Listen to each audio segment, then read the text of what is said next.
वस्तु एवं सेवा कर GST goods and services tax Bharat में 1 जुलाई 2017 से लागू एक महत्वपूर्ण अप्रत्यक्ष कर व्यवस्था है जिसे सरकार व कई अर्थशास्त्रियों द्वारा इसे स्वतंत्रता के पश्चात सबसे बड़ा आर्थिक सुधार बताया है।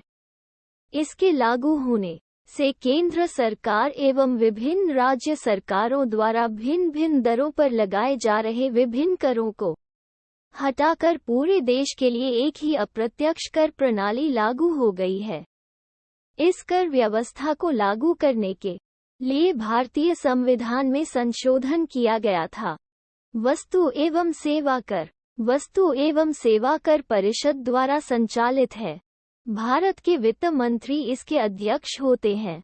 जीएसटी के तहत वस्तुओं और सेवाओं को निम्न दरों पर लगाया जाता है: 0%, 5%, 12%, 18% और 28%। 5 टाइप्स: मोटे कीमती और अर्ध कीमती पत्थरों पर 0.25% की एक विशेष दर तथा सोने पर 3% की दर है। कर की प्रकृति: जीएसटी एक मूल्य वर्धित कर है जो कि विनिर्माता से लेकर उपभोक्ता तक वस्तुओं और सेवाओं की आपूर्ति पर एक एकल कर है।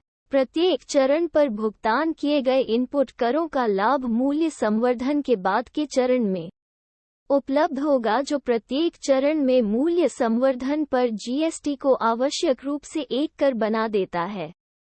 अंतिम उपभोक्ताओं को इस प्रकार आपूर्ति श्रृंखला में अंतिम डीलर द्वारा लगाया गया जीएसटी ही वहन करना होगा। इससे पिछले चरणों के सभी मुनाफे समाप्त हो जाएंगे।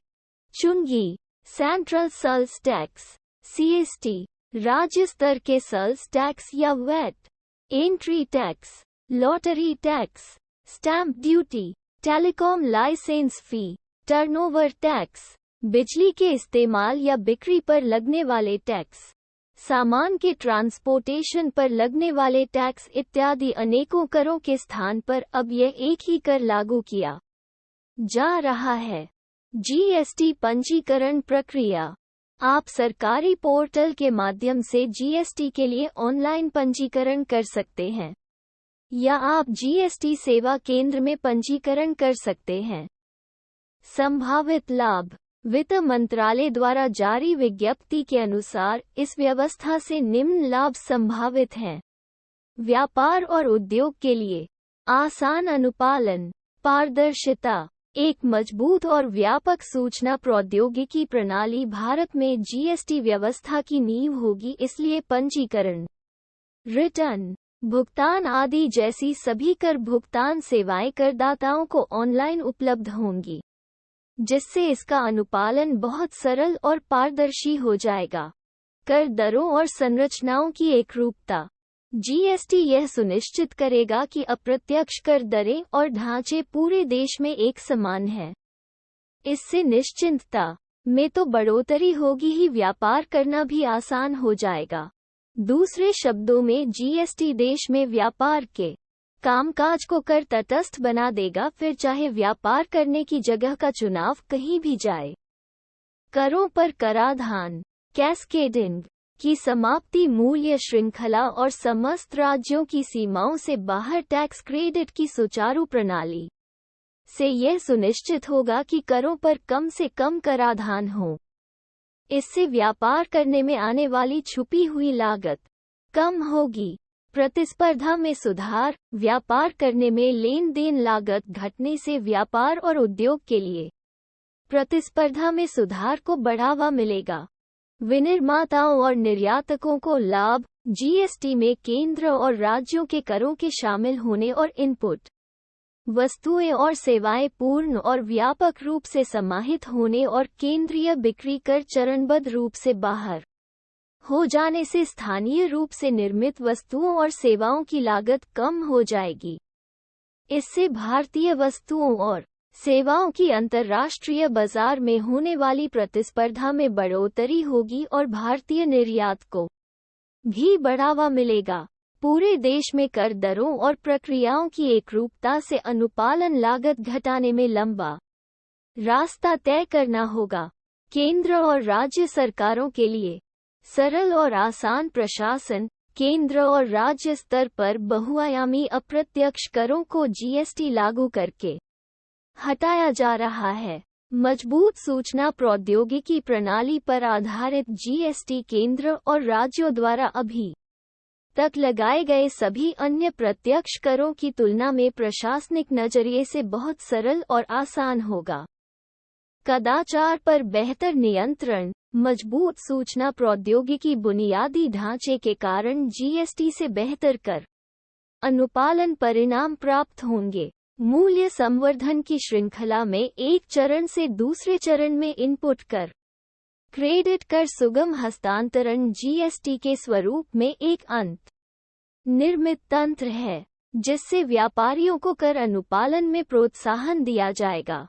अधिक राजस्व निपुणता। जीएसटी से सरकार के कर राजस्व की वसूली लागत में कमी आने की उम्मीद है, इसलिए इससे उच्च राजस्व निपुणता को बढ़ावा मिलेगा। उपभोक्ताओं के लिए वस्तुओं और सेवाओं के मूल्य के अनुपाती एकल एवं पारदर्शी कर। केंद्र और राज्यों द्वारा लगाए गए बहुल अप्रत्यक्ष करों या मूल्य संवर्धन के प्रगामी चरणों में उपलब्ध गैर इनपुट कर क्रेडिट के कारण आज देश में अनेक छिपे करों से अधिकांश वस्तुओं और सेवाओं की लागत पर प्रभाव पड़ता है। जीएसटी के अधीन विनिर्माता से लेकर उपभोक्ताओं तक केवल एक ही कर लगेगा, जिससे अंतिम उपभोक्ता पर लगने वाले करों में पारदर्शिता को बढ़ावा मिलेगा। समग्र कर भार में राहत। निपुणता बढ़ने और कदाचार पर रोक लगने के कारण अधिकांश उपभोक्ता वस्तुओं पर समग्र कर भार कम होगा, जिससे उपभोक्ताओं को लाभ मिलेगा। समिति।